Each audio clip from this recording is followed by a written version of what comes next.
দুবারের বেশি প্রধানমন্ত্রী নয়, এবং নিম্নকক্ষে 10% আসনে তরুণ তরুণী। আর সবচেয়ে যে বিষয়টি মানে ব্যাপক আলোচনায় রয়েছে সেটি হচ্ছে 21 বছরে প্রার্থী হওয়ার সুযোগ। বিশেষ করে 21 বছরে তো ইন্টারমিডিয়েট শেষ করে অর্থাৎ অনার্সও কমপ্লিট করা যায় না। কিভাবে দেখেন এই পুরো বিষয়গুলো? আমি ধর্মনিরপেক্ষতাবাদ নিয়ে একটু কথা বলে ফেলি। যে বাংলাদেশে দেখলাম যে আপনার ওই যে জাত গেল বলে ওই যে লালনের গানের মতো আর কি, যে ধর্মনিরপেক্ষতাবাদ থাকছে না, তো এই দেশ কি হবে, এমন দেশকে চেয়েছিলাম, এরকম একটা চেতনার কথা আমরা সোশ্যাল মিডিয়াতে দেখতে পাচ্ছি। একটা বিষয় দেখেন যে ইউরোপে ধর্মনিরপেক্ষতাবাদের প্রশ্ন কেন এসছে, সেকুলারিজমের প্রশ্ন, এটা একটা খ্রিশ্চানডম ছিল। পোপের নেতৃত্বে বিভিন্ন রাজারা বিভিন্ন অঞ্চল শাসন করতেন এবং পোপ নিজেকে দাবি করতেন যে তিনি হচ্ছে দুনিয়াতে ঈশ্বরের প্রতিনিধি, আর যিনি রাজা হবেন, শাসন করবেন, তার পোপের ব্লেসিংস নিতে হবে।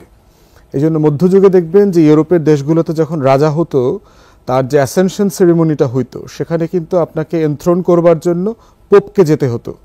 তো পোপ যেখানে যে রাজাকে গিয়ে মুকুট পরায়া দিতেন, তাকে তখন সেই রাজা বোধ করতেন যেহেতু ঈশ্বরের প্রতিনিধি এসে আমাকে মুকুট পরিয়ে দিয়ে গেছেন, অতএব এই ভূখণ্ডের মানুষকে শাসন করা, তার থেকে ট্যাক্স আদায় করা, তার উপরে বিচার আচার করবার একটা বৈধ অধিকার আমার তৈরি হয়েছে, যেটা খোদা প্রদত্ত।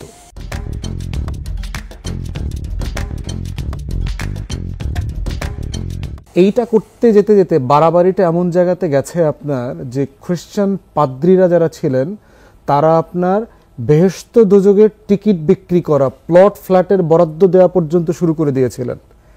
এবং ধর্ম ব্যবসাটা চার্চে এত বাড়াবাড়ি রকম চলে গেছিল যে রাজা এবং এই ধর্ম ব্যবসায়ীদের জুলুমে মানুষ অস্থির হয়ে গিয়েছিল।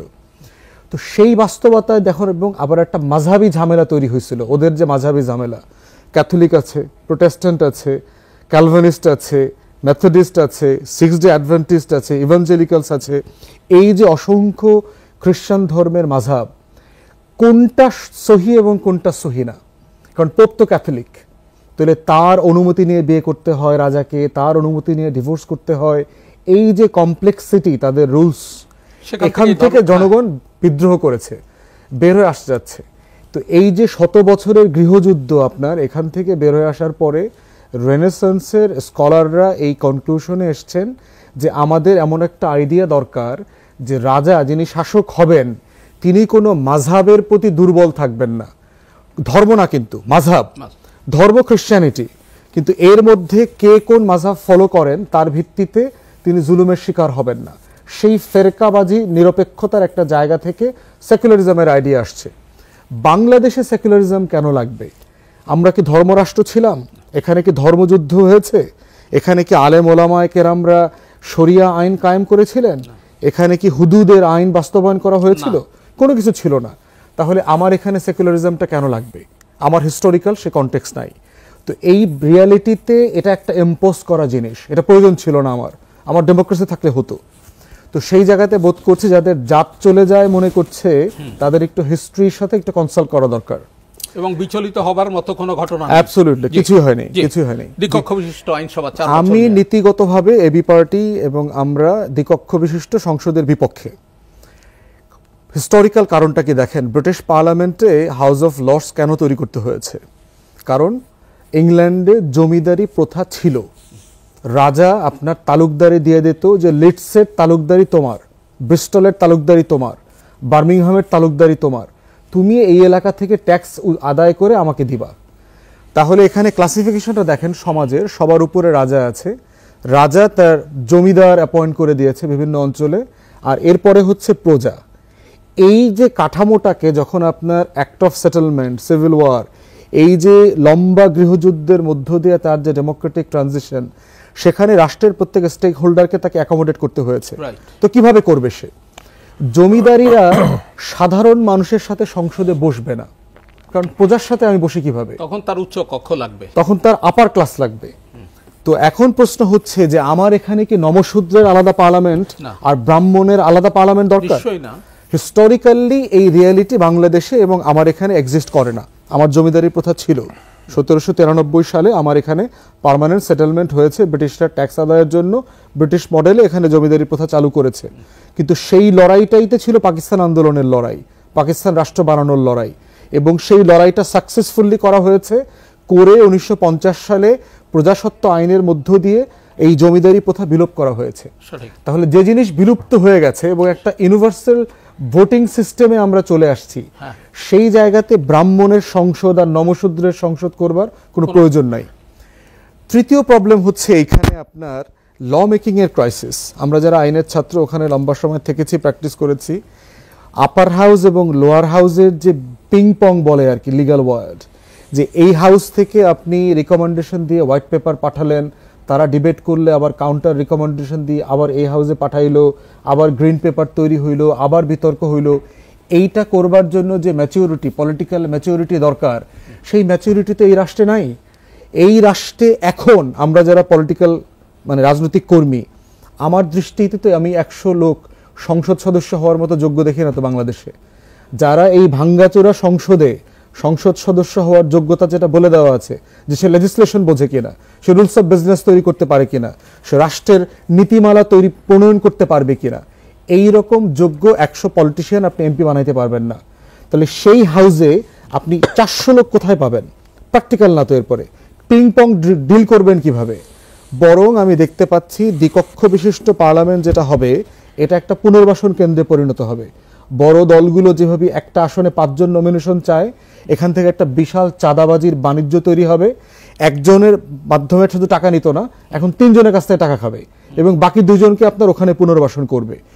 সেই প্রক্রিয়াতে আবার দেখেন 100 মহিলা সদস্যকে বলা হয়েছে, তারা নির্বাচিত হবেন। এখন দেখেন রাজনৈতিক দলগুলো গত 20-30 বছর থেকে যে সংরক্ষিত মহিলা আসন 15, 30, 35, 40, 50 যা করে হয়েছে, এটা কি কোনো বেস্ট এক্সাম্পল অথবা বেটার এক্সাম্পল দিয়েছে?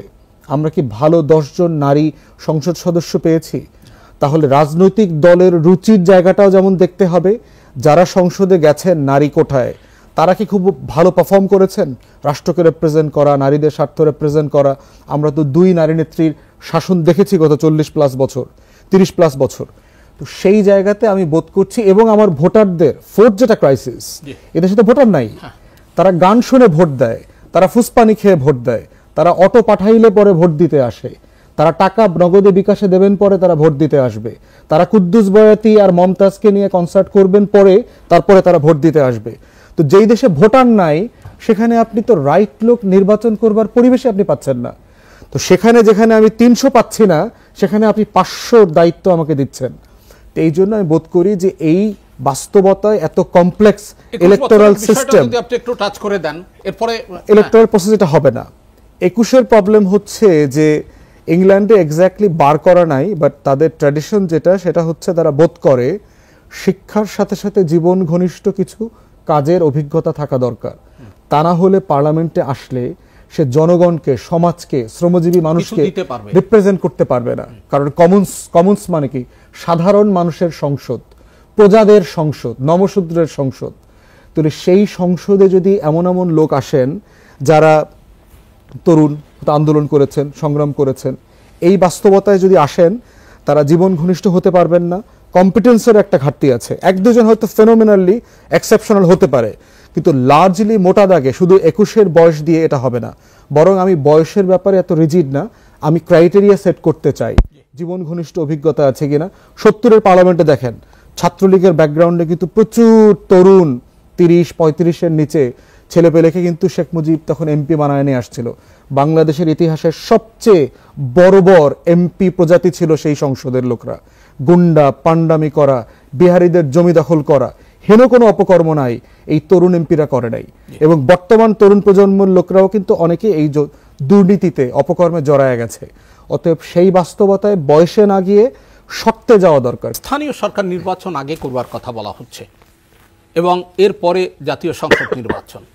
এই বিষয়টাকে নির্বাচন সংস্কার কমিশনে কিন্তু এই প্রস্তাবটি, এবং আরেকটি বিষয় হচ্ছে একই ব্যক্তি দলীয় প্রধান, প্রধানমন্ত্রী কিংবা ও সংসদ নেতা, 3টি পদে একই ব্যক্তি নয়। আপনারা কি মনে করেন? দেখেন, মানে একই পদে একাধিক লোক থাকা না থাকার বদলতে দেখেন মানে বিকল্পটা কি হইতে পারে। শেখ হাসিনা তো প্রধানমন্ত্রী থাকা অবস্থায় প্রেসিডেন্ট হয় নাই, না। কিন্তু চুপ্পুর মতো একজনকে বানাইছে, আব্দুল হামিদের মতো একজনকে বানাইছে, আবার তাদেরকে স্পিকারও বানাইছে, শিরিন শারমিনের মতো একজনকে স্পিকার বানাইছে, যে আঙ্গুলের ইশারায় ডানে বলে বামে বলে উঠতে বলে ওঠে বসে। প্রশ্ন হচ্ছে যে রাজনৈতিক দলগুলো যদি নিজেদের ভিতর থেকে নিজেরা সংস্কার না হয়ে একটা ডেমোক্রেটিক মাইন্ডসেট নিজেরা তৈরি না করে, দুদুভাই কারেক্টলি বলেছে আর্লিয়ার যে কোনো সিস্টেম ফাংশনাল হবে না। আপনি দেখেন প্রেসিডেন্সিয়াল মডেল তো আমাদের ছিল, আমরা ফেল করছি, কিন্তু প্রেসিডেন্সিয়াল মডেল দিয়ে তো আপনার ফ্রান্স আমেরিকা তো ডেভেলপ কান্ট্রি হয়ে গেছে। ওয়েস্টমিনস্টার মডেলে আমাদের আছে, আমরা ওয়েস্টমিনস্টার মডেলে আমাদের ফেল করছে, কিন্তু ওয়েস্টমিনস্টার মডেলে তো আপনার ইংল্যান্ড ওয়ার্ক করতেছে, কানাডা ওয়ার্ক করতেছে।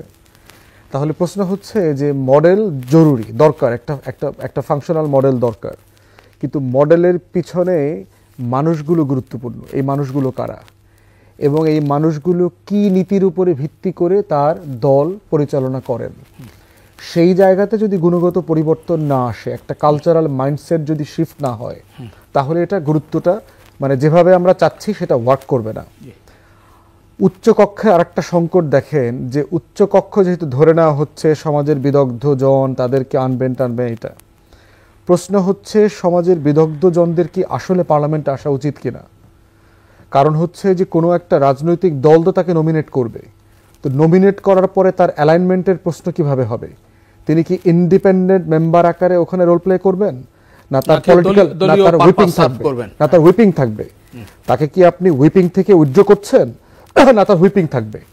তাহলে এখন দেখেন প্রফেসর আতাউর রহমান স্যারের মতো একটা লোককে যদি আপনি উচ্চকক্ষে নেন, তার কি আপনি হুইপিং দেবেন না দেবেন না? সে কি ইন্ডিপেন্ডেন্ট থাকবে, না দলের অ্যালাইনমেন্ট হিসাবে, দলীয় ভোটার হিসাবে বিবেচিত হবে?